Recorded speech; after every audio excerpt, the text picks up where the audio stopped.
മനസ്സിൽ തട്ടി പറയുകയാണെങ്കിൽ ഒരുപാട് നാളായിട്ട് വെയിറ്റ് ചെയ്തിരുന്ന മൊമെന്റ് ആണ്. മോളുടെ ഇന്റർവ്യൂസ് കണ്ട് എനിക്ക് ഒത്തിരി ഇഷ്ടമാണ്. സ്നേഹ എന്ന് പറഞ്ഞപ്പോൾ തന്നെ എനിക്ക് മനസ്സിലായി ആളുടെ ക്യാരക്ടർ ഭയങ്കര ഒരു മെല്ലോ ഡൗൺ ചെയ്ത ക്യാരക്ടറാണ്. കല്യാണം കഴിച്ചപ്പോൾ മനസ്സിലായി അതൊന്നല്ല യഥാർത്ഥ ക്യാരക്ടർ. 24/7 ചിരി. കല്യാണം കഴിച്ചപ്പോഴാണ് മനസ്സിലാക്കുന്നത് ഉറക്കത്തിലും ചിരിക്കും എന്നുള്ള കാര്യം.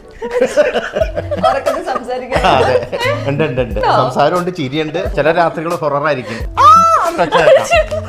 ഞാൻ പെട്ടെന്ന് ഞെട്ടി എഴുന്നേറ്റ് ഒരു തവണ ഒരു ചവിട്ട് കിട്ടിയിട്ടുണ്ട്, ഒരു തവണ ഞെക്കി പിടിച്ചിട്ടുണ്ട്. ശരിക്കും ഉറക്കം നടിച്ച് ചെയ്യണമാണോ എൻ്റെ അടുത്ത്? മധുചേട്ടൻ സംസാരിക്കുമ്പോഴും പാടുമ്പോഴൊക്കെ ചേച്ചി മധുചേട്ടന്റെ കണ്ണി നോക്കി അല്ലെങ്കിൽ ആ മുഖത്തേക്ക് നോക്കിയിരിക്കുകയാണ്. അത്രയ്ക്ക് ഇഷ്ടമാണോ ചേട്ടൻ ഇങ്ങനെ നോക്കിയിരിക്കാൻ എപ്പോഴും? അതിഷ്ടമാണ്. ഒരു ദളം മാത്രം വിടർന്നൊരു ചെമ്പനീർ മുകുളമായി നീ എൻ്റെ മുന്നിൽ നിന്നു, തരളകപോലങ്ങൾ നുള്ളി നോവിക്കാതെ തഴുകാതെ ഞാൻ നോക്കി നിന്നു. പിന്നെ ആ ചിരി, പിന്നെ ആ ഡിംപിൾസ്, സോഫ്റ്റ് ആയിട്ടുള്ള സംസാരം, ശബ്ദം. മുകുളമായി നീ എൻ്റെ മുന്നിൽ നിന്നു. എന്താ എന്റെ പ്രശ്നം? താൻ പറ, എന്താന്ന് പറ. തുറന്നു പറഞ്ഞാലേ എനിക്ക് അറിയുള്ളൂ. പറയിക്കണ വരെ ചോദിച്ചോണ്ടേയിരിക്കും. അവസാനം പറയും ഞാൻ അവരെ നോക്കി ചിരിച്ചു, അവരെ നോക്കി ചിരിച്ചില്ല. സ്കൂളിൽ നിന്ന് തന്നെ എങ്ങനെ പഠിപ്പിച്ചു വിട്ടേക്കണേന്ന്. ദിവയുടെ ആഗ്രഹം ഒരു അമേരിക്കയിൽ പോയി ഒരു സായിപ്പിനെ കല്യാണം കഴിക്കണം എന്നായിരുന്നു. നല്ല വെളുത്ത് നല്ല ചുമന്ന ചുണ്ടൊക്കെ ഉള്ള സായിപ്പ്. ടിഷ്യൂ ആണോ? ഓക്കെ. കണ്ടാലും ലുക്കില്ല എന്നുള്ള ഭയങ്കര ബുദ്ധിയാണ്. കണ്ടാലും ലുക്കുണ്ട്, ഭയങ്കര ബുദ്ധിയുണ്ട്. ഞാൻ ചേട്ടനെ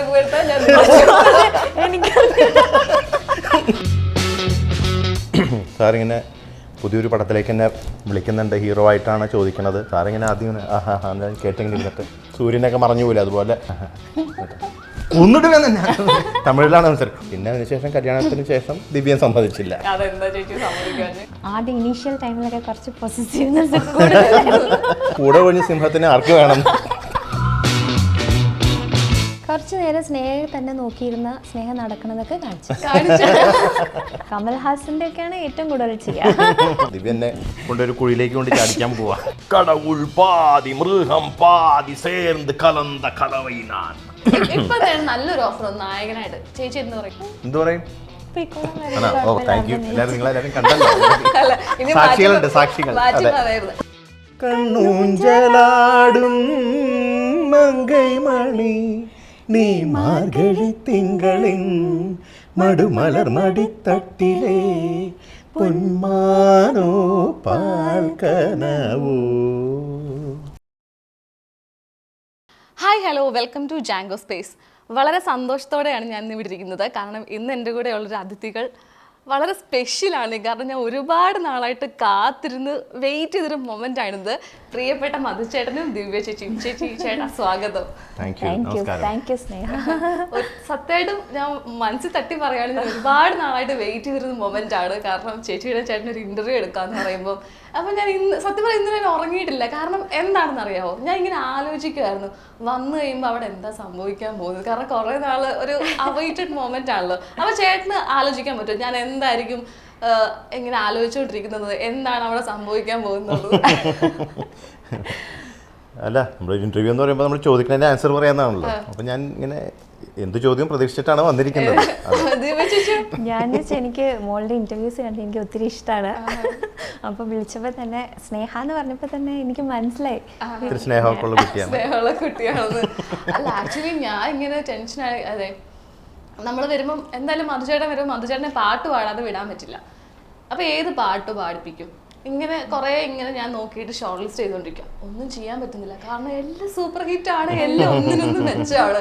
കാരണം എൻ്റെ ഫ്രണ്ട്സ് പറഞ്ഞു എടാ അത് പാടിപ്പിക്കും ഇത് പാടിപ്പിക്കും, എല്ലാവരും ഇങ്ങനെ പറഞ്ഞുകൊണ്ടിരിക്കണം. അപ്പൊ ഏത് പാട്ട് പാടിപ്പിക്കുക എന്നുള്ളതാണ് എൻ്റെ മെയിൻ ടെൻഷൻ. ചേട്ടാ ഇപ്പോൾ സത്യം പറഞ്ഞാൽ എത്ര പാട്ടുകൾ പാടിയിട്ടുണ്ടാവും? മൊത്തത്തിൽ കൂട്ടുകയാണെങ്കിൽ 10,000-ൽ കൂടുതൽ പാട്ടുകളായി. ഞാൻ ശരിക്കുള്ള കണക്കൊന്നും എടുത്തു വെച്ചിട്ടില്ല. ഇപ്പൊ ഒരു ഉദ്ദേശം വെച്ച് നോക്കുകയാണെങ്കിൽ അത് കൂടുതലായി. ഇപ്പൊ ഞാൻ കഴിഞ്ഞ ദിവസം ഇങ്ങനെ ചേട്ടന്റെ പ്രൊഫൈലും കണ്ടു, ചേച്ചിയുടെ പ്രൊഫൈലും കണ്ടു, ഇങ്ങനെ എഴുത്തിലേക്കൊക്കെ കടന്നു ഇല്ലേ? പാട്ട് എഴുതുന്നതിലേക്ക് ചേച്ചി നേരത്തെ തൊട്ട് പാട്ടൊക്കെ എഴുതാറുണ്ടോ? അങ്ങനെ വെച്ചാൽ ചുമ്മാ നമ്മള് കോമ്പറ്റീഷൻസിനൊക്കെ പോവല്ലോ, ഈ കവിത എഴുത്ത് അങ്ങനെയൊക്കെ പോയിട്ടുണ്ട്.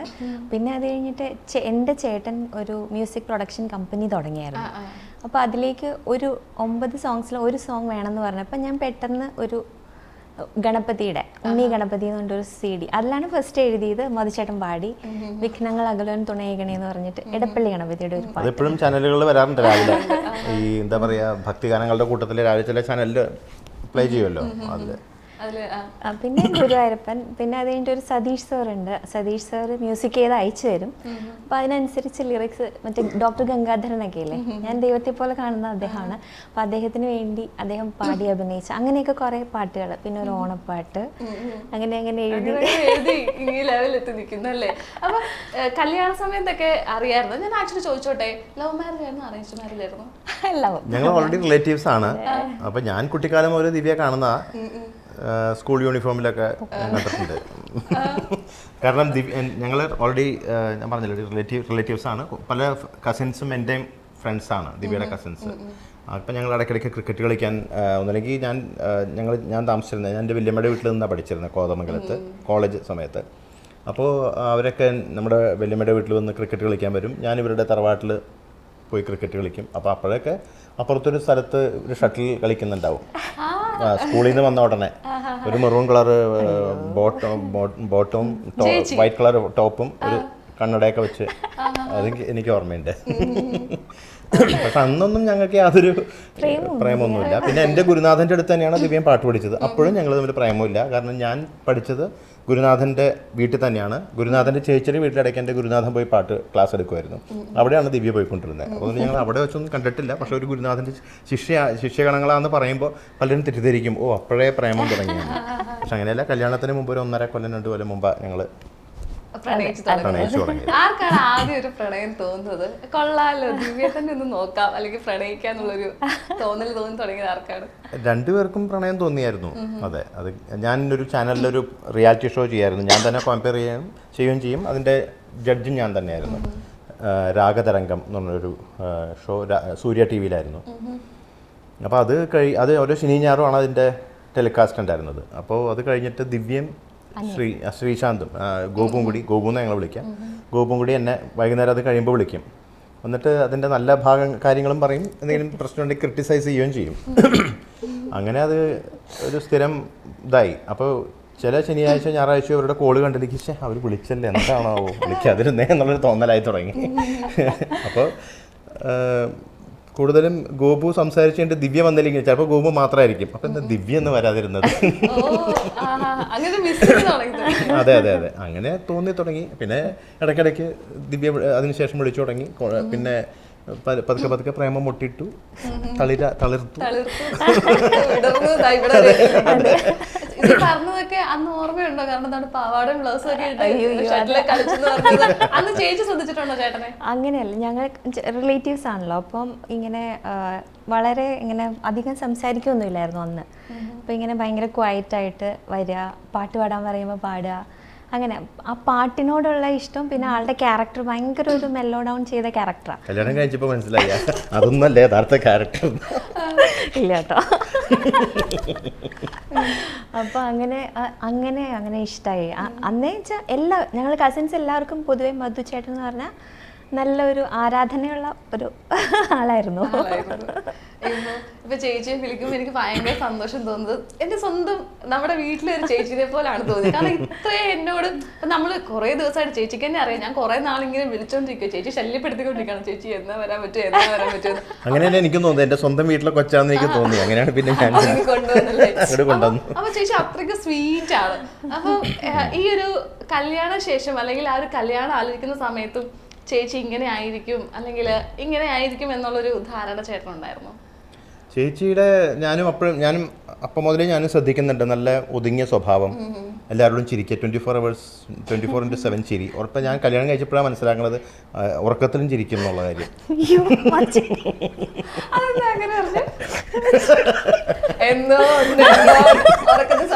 അതെ, ഉണ്ട്.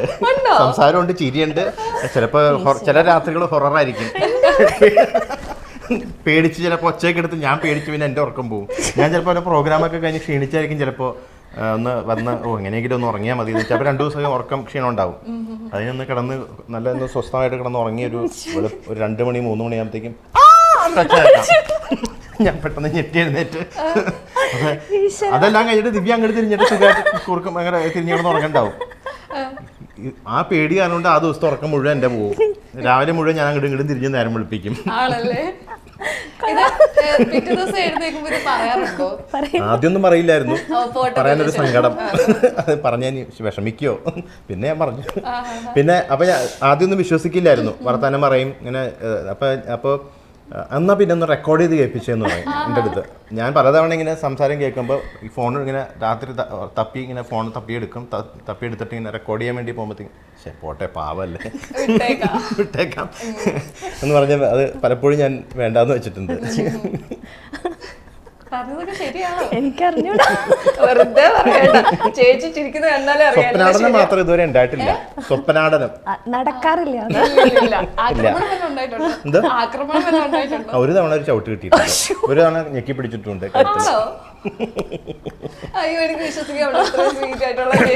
പാവാണ്. അതുകൊണ്ടാണ് ഞാൻ പിന്നെ അതൊക്കെ വെറുതെ പറഞ്ഞ ഉറക്കത്തിലല്ലേ പോട്ടെ. ശരിക്കും ശരിക്കും ഉറക്കം നടിച്ച് ചെയ്യണതാണോ എന്റെ അടുത്ത്? അല്ലല്ലോ, കുറച്ച് എക്സാജറേഷൻ ആണോ? എനിക്കിതൊന്നും വിശ്വസിക്കാൻ പറ്റുന്നില്ല. അല്ല, എനിക്ക് തോന്നുന്നതേ പകല് ചെയ്യാൻ പറ്റാത്തതേ അതാ പറഞ്ഞ, അതാ ചോദിച്ചത്. എനിക്കറിയില്ലല്ലോ ഇനി സത്യത്തില്. ശരിക്കും നിങ്ങൾ ഭയങ്കര സ്വീറ്റ് കപ്പിൾസ് ആണ്. ശരിക്കും ആ ഒരു മാരേജിന്റെ സമയത്ത് അല്ലെങ്കിൽ ഇത്രയും വർഷമായിട്ടും എന്താണ് രണ്ടുപേർക്ക് ഇത്രയും സ്നേഹത്തോടെ ഇരിക്കാൻ പറ്റുന്നത്? എന്ത് ക്വാളിറ്റിയാണ്? അല്ലെങ്കിൽ രണ്ടുപേർക്ക് സ്നേഹമുള്ളതുകൊണ്ട് ആ കല്യാണ സമയം ഒരു ഇന്നേരെ ചേട്ടനിൽ ഇഷ്ടപ്പെട്ടൊരു ക്വാളിറ്റി എന്താണ് ചേച്ചിക്ക്? ചേട്ടന്റെ എല്ലാ ക്വാളിറ്റീസും ഇഷ്ടമാണ്. അതെ അതെ, എൻ്റെ അടുത്ത് മാത്രമല്ല എപ്പോഴും മുഖം ക്വാളിറ്റീസ് അല്ലേ? ക്വാളിറ്റീസ് ആള് ശരിക്കും നല്ല കെയറിങ് ആണ്. ഇപ്പം ഈവൻ ഇപ്പം പ്രായമായവരെ പോലും ഭയങ്കരമായിട്ട് കെയർ ചെയ്യും. കുട്ടികളെ ആണെങ്കിലും നല്ല കെയറിങ് ആണ്. പിന്നെ വെച്ചാൽ നമുക്ക് അങ്ങനെ വലിയ റെസ്ട്രിക്ഷൻ. പിന്നെ എൻ്റെ വീട്ടുകാരെയും വൈശ്വന്റെ വീട്ടുകാരും ഒരേപോലെ സ്നേഹിക്കും. അതെ അതെ, അതൊരു ഇമ്പോർട്ടന്റ് കാര്യമാണ്. ഞാൻ എപ്പോഴും ശ്രദ്ധിച്ചിട്ടുണ്ട്, ഇപ്പോ നമ്മൾ ഓരോ വീഡിയോ കാണുമ്പോഴാണ് എന്താ ഇപ്പൊ പോലും മധുചേട്ടൻ സംസാരിക്കുമ്പോഴും പാടുമ്പോഴൊക്കെ ചേച്ചി മധുചേട്ടന്റെ കണ്ണി നോക്കി അല്ലെങ്കിൽ ആ മുഖത്തേക്ക് നോക്കിയിരിക്കുകയാണ്. അത്രയ്ക്ക് ഇഷ്ടമാണോ ചേട്ടൻ ഇങ്ങനെ നോക്കിയിരിക്കാൻ എപ്പോഴും? അത് ഇഷ്ടമാണ്. ആണല്ലേ? ശരിക്കും എന്താ പറയുന്നത്, ആ നിങ്ങളുടെ ആ ഒരു ലൈഫ് ഉണ്ടല്ലോ, അത് ഭയങ്കര നമുക്കെല്ലാം അസൂയ തോന്നിയാണ്. ഇതെങ്ങനെയാണ് ഇങ്ങനെ ഹാപ്പി ആയിട്ടിരിക്കാൻ പറ്റുക? ഞങ്ങൾ ഹാപ്പി ആയിട്ടിരിക്കാൻ എപ്പോഴും ശ്രമിക്കാറുണ്ട്. ഇപ്പൊ ചേട്ടന്റെ ക്വാളിറ്റീസ് ചേച്ചി പറഞ്ഞു എല്ലാം ഇഷ്ടമാണല്ലോ. ചേച്ചിയുടെ ക്വാളിറ്റി എന്താണ് ചേട്ടന് മെയിൻ ആയിട്ട് ഇഷ്ടമുള്ളത്? കാരണം ഇത്രയും പാവപ്പെട്ട ഒരാള്, ഇത്രയും പാവമാണ് ചേച്ചി അല്ലേ? അതന്നെയാണ് ഫസ്റ്റ് ക്വാളിറ്റി. പിന്നെ ആ ചിരി, പിന്നെ ആ ഡിംപിൾസ്, അത് ഭയങ്കര ഇഷ്ടമാണല്ലേ? അതെ അതെ അതെ, അത് ഇടയ്ക്കിടയ്ക്ക് പറയാറുണ്ട്. അത് ഒരു സൈഡിലുണ്ടെന്ന് തോന്നുന്നു അല്ലേ? 2 സൈഡിലുണ്ട്. Okay okay. ഇപ്പം പിന്നെ പറയട്ടെ, പിന്നെ സോഫ്റ്റ് ആയിട്ടുള്ള സംസാരം, ശബ്ദം അല്ലേ? അതെ അതെ അതെ, ശരിയല്ലേ ഞാൻ പറഞ്ഞ? ശരിയാണ്. ചേച്ചിയുടെ ഭയങ്കര സ്വീറ്റ് സൗണ്ട് ആണ്. അതെ അതെ. ഇത്ര സ്വീറ്റ് ആയിട്ടുള്ള ഒരു ചേച്ചിയെ എന്തെങ്കിലും കാര്യത്തിന് ഇങ്ങനെ പരിഭവം പറയാറുണ്ടായിരിക്കുമല്ലോ, അത് മെയിൻ ആയിട്ട് ഇങ്ങനെ വഴക്ക് ഇടുന്നത് എന്ത് കാര്യത്തിലാണ്? അത് വഴക്കിടുന്നതാ എന്തെങ്കിലും കാര്യത്തിന്. കാരണം ഇത്രയും പാവപ്പെട്ട ഒരാളാണെങ്കിൽ എന്തെങ്കിലും കുഞ്ഞു കാര്യം മതിയായിരിക്കും പിണങ്ങാറ്. അപ്പൊ സ്ഥിരമായിട്ട് പിണങ്ങുന്നതിൽ കാര്യമുണ്ടോ? പിണങ്ങുന്നത് അങ്ങനെ പ്രത്യേകിച്ച് അങ്ങനെ അധികം വലിയ കാര്യങ്ങൾക്കൊന്നും ഞങ്ങൾ പിണങ്ങാറില്ല. സൗന്ദര്യ പണക്കങ്ങളൊക്കെ ചെറിയ ചെറിയ. എന്തിനാണ് മെയിൻ ആയിട്ട് ചേച്ചി പറയുക? അപ്പോ ദിവ്യക്ക് ചിലപ്പോൾ എന്തെങ്കിലും വേറെ കാര്യത്തിന് മൂഡ് ഓഫ് ആയ മുഖം വെറുപ്പിച്ചിരിക്കും. അങ്ങനെയല്ല, നമ്മളിങ്ങനെ ചിലപ്പോൾ ഇങ്ങനെ വേറെ എന്തെങ്കിലും തോട്ട്സ് ഒക്കെ വരുമ്പോൾ നമ്മളിങ്ങനെ ഇപ്പൊ യാത്ര ചെയ്യുകയാണെങ്കിൽ ഇടയ്ക്ക് അതിനെ കുറിച്ച് ആലോചിച്ച് കുറച്ചിങ്ങനെ മിണ്ടാതെ, അപ്പൊ ചിലപ്പോൾ കുറച്ച് ഡിമ്മാവുമായിരിക്കും. ആ സമയത്ത് മരിച്ചോടും ചോദിക്കും, താൻ എന്താ പറ്റിയത്? അപ്പൊ ഞാൻ ഒന്നും പറയില്ല, അതെനിക്ക് ദേഷ്യം വരും. അങ്ങനെ എന്താ എന്റെ പ്രശ്നം, താൻ പറയാ എന്താന്ന് പറ, തുറന്നു പറഞ്ഞാലേ എനിക്ക് അറിയുള്ളൂ എന്നൊക്കെ ഞാൻ ചോദിക്കും. പിന്നെ പറയിക്കണ വരെ ചോദിച്ചോണ്ടേയിരിക്കും. ഇപ്പൊ ആദ്യമൊക്കെ തോന്നിയിട്ടില്ല, കാരണം ഇത്രയും സ്വീറ്റ് ആയിട്ടുള്ള ഒരാൾ, പക്ഷെ ഇപ്പോഴത്തെ ഈ സ്വഭാവം മാത്രം ഹാൻഡിൽ ചെയ്യാൻ പറ്റുന്നില്ലല്ലോ. അതാണ് ഇപ്പൊ പറഞ്ഞത്. കാരണം എന്ത് ചോദിച്ചാലും പറയുന്നില്ല. ചില സമയത്ത് മൂഡ് സ്വിംഗ് ഉണ്ട്. അപ്പൊ ആക്ച്വലി ചേട്ടൻ എങ്ങനെയാണ് ഹാൻഡിൽ ചെയ്യുന്നത് ചേച്ചിയെ? അല്ല, ഞാനതൊക്കെ ഹാൻഡിൽ ചെയ്യാൻ പഠിച്ചു വന്നല്ലേ വർഷം കൊണ്ട്. അപ്പൊ പറയൂ ചേച്ചി പറയൂ. അങ്ങനെ ഇരിക്കുമ്പോൾ ചേച്ചിക്ക് തന്നെ അറിയാം എന്റെ അടുത്ത് വന്ന പ്രശ്നമാണ്, അല്ലെങ്കിൽ ഞാൻ മിണ്ടത്തില്ല പറയത്തില്ല എന്നൊക്കെ. അപ്പൊ ചേട്ടൻ ഇങ്ങനെ കുറെ പ്രാവശ്യമായിട്ട് വരുമ്പോ ചേച്ചിക്ക് ഇങ്ങനെ പാവം തോന്നും, അയ്യോ കഷ്ടം വരുന്നൊക്കെ പറയും. അതെ, അപ്പം ഞാൻ പിന്നെ എനിക്ക് കുറച്ച് നേരം ആ തോട്ടൊന്ന് ശരിയാവാൻ കുറച്ച് സമയമുണ്ട്. ചിലപ്പോൾ മതിച്ചേണ്ടി ഒന്നും ആവണമെന്നില്ല, ചിലപ്പം അവിടെ അനിയൻ്റെയോ അങ്ങനെ എന്തെങ്കിലും ചെറിയ സംഭവം ഉണ്ടെങ്കിൽ അതെനിക്ക് കുറച്ച് ഫീലിങ്സ് ഉള്ളതാണെങ്കിൽ ഇങ്ങനെ അതിനെക്കുറിച്ച് ആലോചിച്ചിരിക്കാറുണ്ട്. അപ്പോൾ പിന്നെ അവസാനം അത് മതിച്ചേട്ടനോട് പറഞ്ഞു കഴിയുമ്പോൾ ഓക്കെ എല്ലാം. വേറൊരു സംഭവമുണ്ട്, ദിവ്യ എപ്പോഴും ചിരിച്ചോണ്ടിരിക്കും. ഇപ്പോൾ നമ്മളെവിടെയെങ്കിലും ചില സ്ഥലങ്ങളിലൊക്കെ പോയി കഴിയുമ്പോൾ ചിലപ്പോൾ ഹോട്ടലിൽ ലിഫ്റ്റിൽ നിന്ന് ഇറങ്ങിയിട്ട് നമ്മൾ ഇറങ്ങുന്ന വഴിക്ക് വേറെ ആൾക്കാരെ ലിഫ്റ്റിൽ കയറുന്നു. ആ സമയത്ത് ദിവ്യ അവരെ നോക്കി ചിരിക്കും. അവർ ചിരിച്ചില്ലെങ്കിൽ ദിവ്യക്ക് സങ്കടാവും. പിന്നെ അതിന് വിഷമത്തിൽ കുറേ നേരം. അപ്പോൾ ഇത് എനിക്കറിയില്ലായിരിക്കും.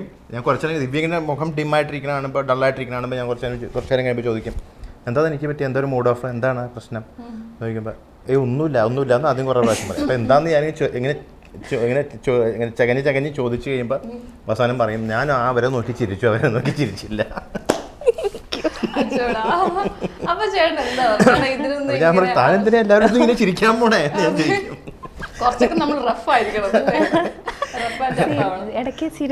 അപ്പൊ എന്നോട് പറയും, എന്താ സ്കൂളിൽ നിന്ന് തന്നെ അങ്ങനെ പഠിപ്പിച്ചു വിട്ടേക്കണേന്ന്.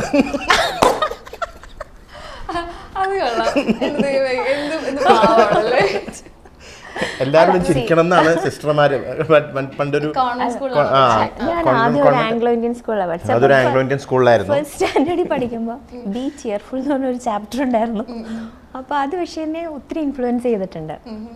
പിന്നെ പൊതുവെ വീട്ടിലൊക്കെ എല്ലാവരുമായിട്ട് ഒരു കണക്ഷൻ അങ്ങനെ എപ്പോഴും ചിരിച്ചാണ് കണ്ടിട്ടുള്ളത്. ചില ആൾക്കാരാണെങ്കിൽ നമ്മൾ ചിരിച്ചാലും ചിരിക്കൂലല്ലോ, അങ്ങനെ ആൾക്കാരുണ്ട്.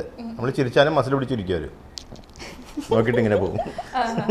അതൊക്കെ കാണുമ്പോഴാണ് ദിവ്യക്ക് വിഷമാവുന്നത്. ചേച്ചി എപ്പോഴെങ്കിലും വിചാരിച്ചിട്ടുണ്ടോ ഞാനൊരു സിംഗറിനെ ആയിരിക്കും കല്യാണം കഴിക്കാൻ പോകുന്നത്, അല്ലെങ്കിൽ എന്റെ ലൈഫ് ഇങ്ങനെ ആയിരിക്കും എപ്പോഴെങ്കിലും ചിന്തിച്ചിട്ടുണ്ടോ? ഇല്ല. നമ്മൾ കുഞ്ഞിലേക്ക് ദിവ്യയുടെ ആഗ്രഹം ഒരു അമേരിക്കയിൽ പോയി ഒരു സായിപ്പിനെ കല്യാണം കഴിക്കണം എന്നായിരുന്നു. അല്ല, ഞാൻ ശരിക്കും പറഞ്ഞു നല്ല വെളുത്ത് നല്ല ചുമന്ന ചുണ്ടൊക്കെ ഉള്ള ഒരു സായിപ്പ്.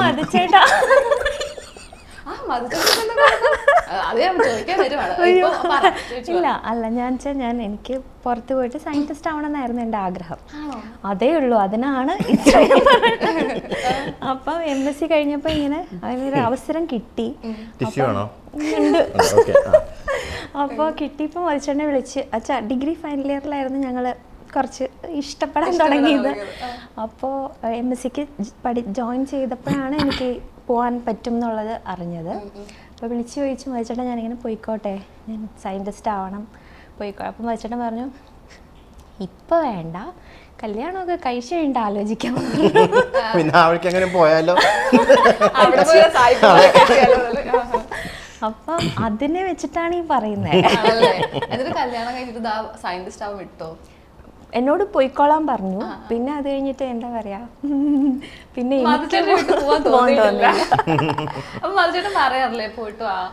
ഞാൻ എപ്പോഴും പറയാറുണ്ട്, എന്തെങ്കിലും പഠിക്കാൻ താല്പര്യം ഉണ്ടെങ്കിൽ പഠിച്ചോ, എന്തെങ്കിലും ജോലിക്ക് ട്രൈ ചെയ്യണമെങ്കിൽ അങ്ങനെ ചെയ്തോ എന്നൊക്കെ ഞാൻ എപ്പോഴും പറയാറുണ്ട്. ദിവ്യയുടെ ഒരു ഫ്രണ്ട്, ഇവർ രണ്ടുപേരും ഒരുമിച്ച് പഠിച്ചവരാണ്. MSc എല്ലാം ഡിഗ്രിക്കൊക്കെ ഒരുമിച്ചായിരുന്നു. അത് കഴിഞ്ഞ് ദിവ്യ MSc വേറെ കോളേജിൽ, പുള്ളിക്കാരി വേറെ കോളേജിലായിരുന്നു. അത് കഴിഞ്ഞിട്ട് കുറച്ച് വർഷങ്ങൾക്ക് ശേഷം പുള്ളിക്കാരി MBBS ജോയിൻ ചെയ്തു, ഡെലിവറിക്ക് ശേഷം. അപ്പോൾ ഞാൻ പറഞ്ഞു, തനിക്കും ജോയിൻ ചെയ്തൂടെ? അപ്പോൾ ഒരാഗ്രഹമൊക്കെ എന്നോടും പ്രകടിപ്പിച്ചു, ചെയ്തൂടെ എന്നൊക്കെ ചോദിച്ചു. നിങ്ങൾക്ക് രണ്ടുപേർക്കും കമ്പൈൻഡ് ആയിട്ട് പഠിക്കാം, അല്ല വളരെ എളുപ്പമായിരിക്കും പഠിക്കാൻ, നിങ്ങൾ ഇത്ര വലിയ തിക് ഫ്രണ്ട്സൊക്കെ ആണല്ലോ, അപ്പോൾ അങ്ങനെ ഒരുമിച്ച് പഠിക്കാം, നമുക്ക് നല്ല കാര്യമല്ലേ. പക്ഷേ അങ്ങനെയൊക്കെ പോകാമെന്ന് പറഞ്ഞെങ്കിലും പോയില്ല. പാവമായിട്ട് അത്രയും ബുദ്ധിയുള്ള ഒരാളാണെന്ന് ചേട്ടൻ സംസാരിച്ച് എനിക്ക് മനസ്സിലായി. അതല്ല, ഞാൻ എന്താ ചിന്തിച്ചെന്ന് വെച്ചാൽ എൻ്റെ ഒരു 9 to 5 ജോബ് അല്ല. കണ്ടാലും ലുക്കില്ല എന്നുള്ള ഭയങ്കര ബുദ്ധിയാണ്. കണ്ടാലും ലുക്കുണ്ട്, ഭയങ്കര ബുദ്ധിയുണ്ട്. ചേട്ടാ, നിങ്ങൾ രണ്ടുപേരുടെ വീട്ടിൽ ഞാൻ ചേട്ടനെ പോയിട്ട് എനിക്ക് എന്താവും. അല്ല, അത് തമാശക്ക് പറഞ്ഞ ചേച്ചി, ഇപ്പോ ചേട്ടന്റെ ഒരു കാര്യം പറയുകയാണെങ്കിൽ, നമ്മൾ സിംഗറായിട്ടുള്ള മധുചേട്ടനെ എല്ലാവർക്കും അറിയാം. പക്ഷേ ഞാനിങ്ങനെ കേട്ടിട്ടുണ്ട് ചേട്ടൻ ഒരുപാട് സിനിമകളിൽ നിന്ന് ഓഫർ വന്നിട്ടുണ്ട് അഭിനയിക്കാൻ. കാരണം ഞാൻ ഈ സുന്ദരനാണെന്ന് പറഞ്ഞതിന്റെ ഒരു അടിസ്ഥാനത്തിലാണ് ഞാൻ ഇപ്പൊ പറയുന്നത്. ഇപ്പൊ കാവൽക്കോട്ട എന്ന് പറഞ്ഞൊരു പടത്തിലേക്ക് ചേട്ടന്റെ അവസരം വന്നു. അതും അജിത്തിന് വന്നൊരു സാറിന് വന്നൊരു ഓഫർ ആയിരുന്നു. പക്ഷെ അത് ചേട്ടനെ കണ്ടപ്പോൾ ചേട്ടനിലേക്ക് വന്നു എന്ന് പറഞ്ഞു. പക്ഷെ എന്തുകൊണ്ടന്ന് പോവാഞ്ഞത്? അതായത് ഗുരുനാഥൻ സമ്മതിക്കാത്തത് കൊണ്ടാണ് പോവാഞ്ഞത്. ഇങ്ങനെ സ്റ്റോറി കേട്ടിട്ടുണ്ട്. ശരിക്കും അതായിരുന്നോ? എൻ്റെ ഗുരുനാഥൻ്റെ അടുത്ത് ഇതുപോലൊരു കാണാൻ അത്യാവശ്യം സുന്ദരനായിട്ടുള്ള ഒരു വ്യക്തി വന്ന് പാട്ട് പഠിക്കാൻ ചേർന്നിരുന്നു, സ്റ്റുഡൻറ്റ്. അപ്പോൾ അദ്ദേഹം അവിടെ പാട്ട് പഠിക്കാൻ വന്നു. കുറച്ച് നാൾ കഴിയുമ്പോഴത്തേക്കും അഭിനയിക്കാൻ പോയി. പിന്നെ വേറെ തലത്തിലേക്കൊക്കെ പോയി അദ്ദേഹം. അപ്പോൾ അങ്ങനെ ഒരു പേടി കാരണം കൊണ്ടാണ് സാറ് എന്നെ വിടാഞ്ഞത്. അപ്പോൾ ഞാൻ ചെന്നിങ്ങനെ ചോദിച്ചപ്പോഴത്തേക്കും സാറിങ്ങനെ പുതിയൊരു പടത്തിലേക്ക് എന്നെ വിളിക്കുന്നുണ്ട്, ഹീറോ ആയിട്ടാണ് ചോദിക്കണത്, സാറിന് എന്താണ് അഭിപ്രായം എന്ന് ചോദിച്ചു. സാറിങ്ങനെ ആദ്യം കേട്ടിങ്ങനെ ഇരുന്നിട്ട് അവസാനം മുഖം ഇങ്ങനെ മാറി പതുക്കെ. ഈ മേഘം ഉരുണ്ട് കൂടില്ലേ ആകാശത്ത്, സൂര്യനൊക്കെ മറഞ്ഞു പോയില്ല, അതുപോലെ ചിരിച്ചു. കൊന്നിടുവെന്നെ തമിഴിലാണ് സംസാരം, കൊന്നിടുവെന്നാവുന്നതെന്ന് പറഞ്ഞു. ഇങ്ങ ഒരുത്തൻ വന്നാ പാട്ട് കത്തുக்கிறதுக்கு അവൻ ഇപ്പടിയെ നടിക്കാൻ പോയി അത് തൊലഞ്ചു പോയിട്ടാന്ന് പറഞ്ഞു. സാറിന് ചീത്ത പറഞ്ഞ അങ്ങനെ അതങ്ങ് പോയി. അത് ആ അവസരം അങ്ങോട്ട് പോയി. പിന്നെ അതിനുശേഷം കല്യാണത്തിന് ശേഷം ദിവ്യൻ സമ്മതിച്ചില്ല. അതില്ലേ കുറച്ച് എന്താ പറയാ, ആദ്യം ഇനീഷ്യൽ ടൈമിലൊക്കെ കുറച്ച് പൊസസീവ്നെസ് ഇപ്പൊ എവിടെ വേണേലും പൊക്കോളാം. അപ്പൊ ഞാൻ ചോദിക്കും, പൂട ഒഴിഞ്ഞ സിംഹത്തിന് ആർക്ക് വേണം? കഷ്ടം. അല്ല ശരിക്കും പറഞ്ഞത് കൊണ്ടാണോ പോവാഞ്ഞത്? ആഗ്രഹം? അതെ അതെ, എന്റെ സാറ് സമ്മതിക്കാത്തോണ്ട് തന്നെയാ പോവാഞ്ഞത്. അതെ അതെ. പിന്നെ എപ്പോഴെങ്കിലും തോന്നിയിട്ടുണ്ടോ പക്ഷെ അന്ന് പോവായിരുന്നു, എനിക്കൊരു ആക്ടിങ് കരിയർ കൂടെ ഉണ്ടായിരുന്നു? ഇടയ്ക്ക് ഇപ്പോഴും പറയും. ഇപ്പൊ അവിടെ ചെന്നൈയിലൊക്കെ പോകുമ്പോഴേ അപ്പൊ പറയും, തനിക്ക് അന്ന് എന്നെ ടി.വി.ജി. സാർ വിട്ടിരുന്നെങ്കിൽ ഇങ്ങനെയൊന്നും ആയിരിക്കില്ലായിരുന്നു നമ്മളുടെ ലൈഫ്. അല്ല ചേച്ചിക്ക് തോന്നിയിട്ടില്ലേ ഒരു നായകനാവാനുള്ള അല്ലെങ്കിൽ ഒരു മെയിൻ ലീഡ് ചെയ്യാനുള്ള കാലിബർ മധുചേട്ടൻ ഉണ്ടെന്ന് തോന്നിയിട്ടില്ല? ഉണ്ട്. പ്രത്യേകിച്ച് എന്താ പറയാ, ചില ഇപ്പൊ എന്തെങ്കിലും നമ്മൾ കണ്ടോണ്ടിരിക്കുക ആക്ടിങ്, ലാലേട്ടൻ്റെ മമ്മൂക്കയുടെ എന്തെങ്കിലും, അത് ആ ഒരു സീക്വൻസ് അങ്ങനെ തന്നെ ഞാൻ ആക്ട് ചെയ്യും.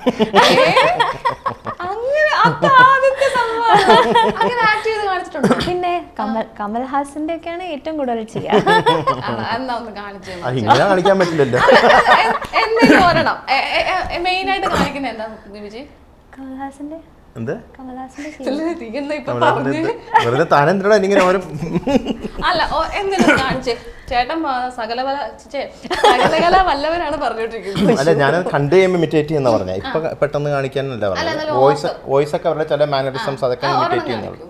എന്തെന്നാ കമലഹാസൻ സാറിന്റെ കുറച്ചു നേരം സ്നേഹം തന്നെ നോക്കിയിരുന്ന സ്നേഹം നടക്കണതൊക്കെ കാണിച്ചു.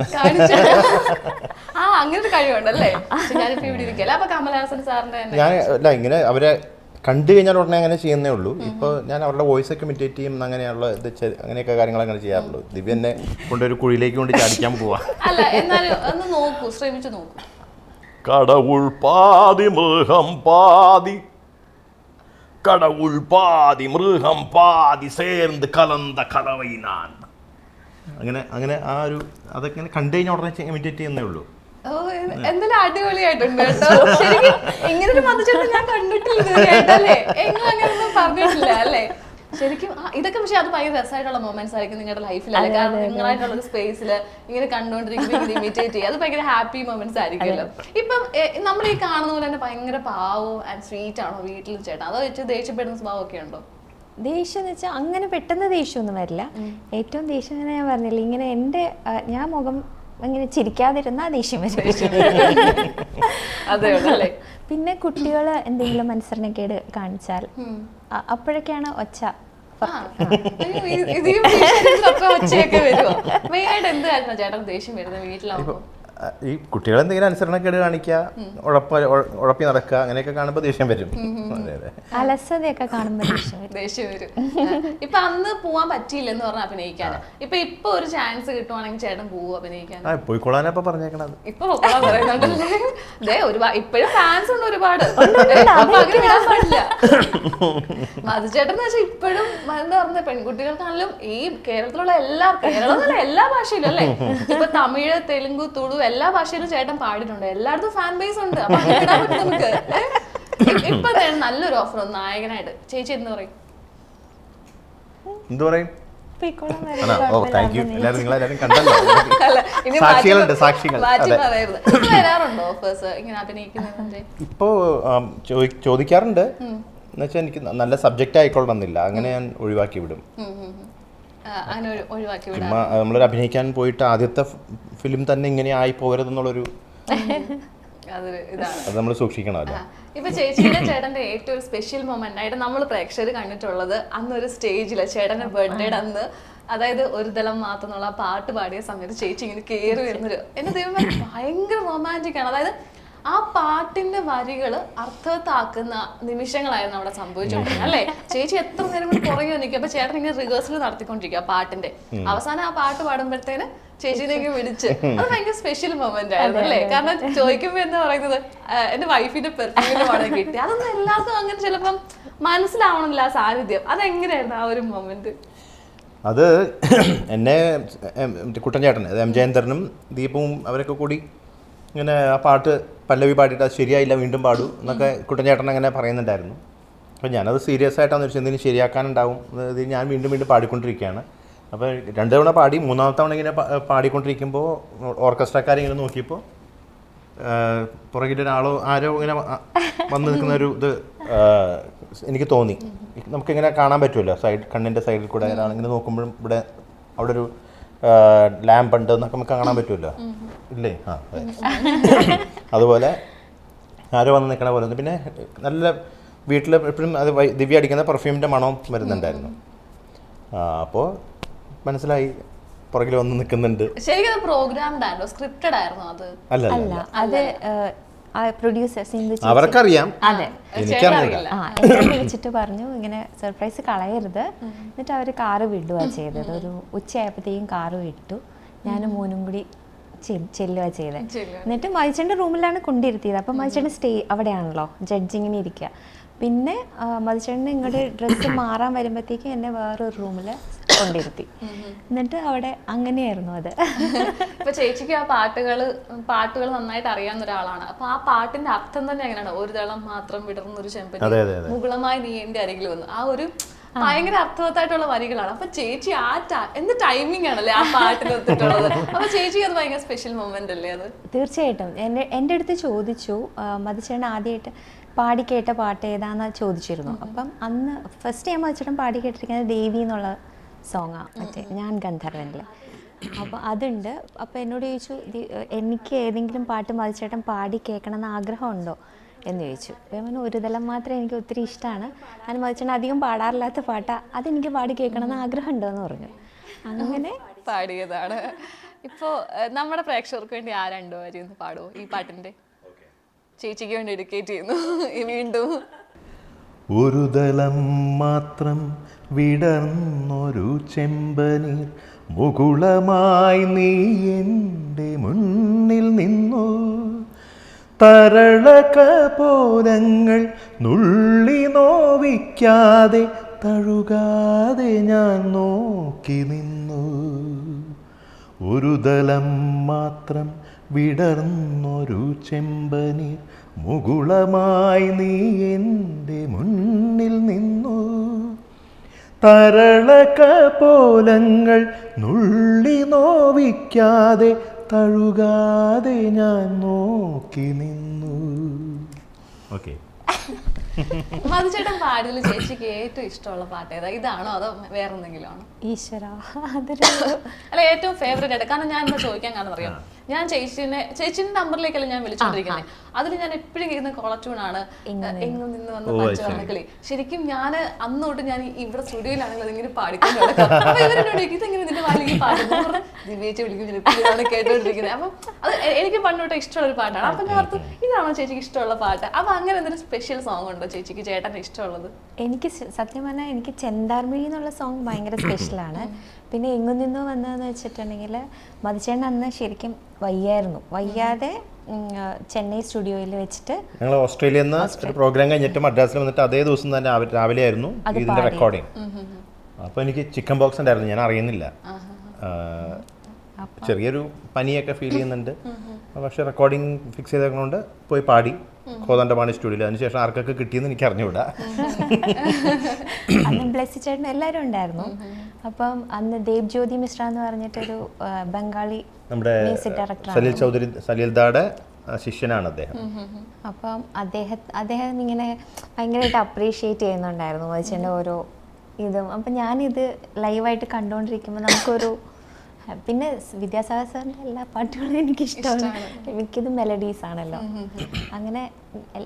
അങ്ങനെ പ്രത്യേകിച്ച് എടുത്തു പറയാൻ പാട്ടാണല്ലേ. ചേച്ചി പാട്ട് പാടില്ലേ? അയ്യോ, പാട്ട് പാടുമോ ചേട്ടാ? അത്യാവശ്യം അത്യാവശ്യം പാട്ട് പാടാം. എന്നാ ഇപ്പൊ ചേട്ടന് ഒരു പാട്ട് ഡെഡിക്കേറ്റ് ചെയ്യും. ഇപ്പൊ ഈ പാട്ട് ചെന്താർമഴി എന്നുള്ള പാടിക്കോ.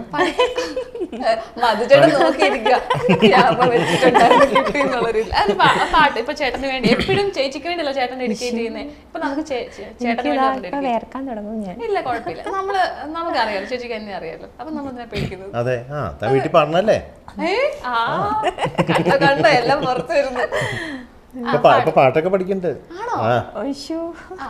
ചേച്ചി പാടി ചേച്ചി ചേട്ടന് വേണ്ടി ഡെഡിക്കേറ്റ് 2 വരി കൂടെ പാടിയാ ഡ്യുവറ്റ് പാടാം. അപ്പൊ ഞാൻ അടുത്ത ലൈൻ പാടാം, രണ്ടാമത്തെ ലൈൻ പാടി. അതാണ് ഡ്യുവറ്റ് എന്നല്ലേ? റെഡി? ചെന്താർമിഴി പൂന്തേൻമൊഴി കണ്ണിനു കണ്ണാ എൻ കൺമണി കണ്ണൂഞ്ചലാടും മങ്കൈമണി നീ മാർഗഴി തിങ്കളിൻ മടുമലർ മടിത്തട്ടിലെ പൊന്മാനോ പാൽക്കനവോ. അടുത്തത് നെഞ്ചീവനിൽ പാടോ. നെഞ്ചീവനിൽ ഒഴുകുന്നു ഞാൻ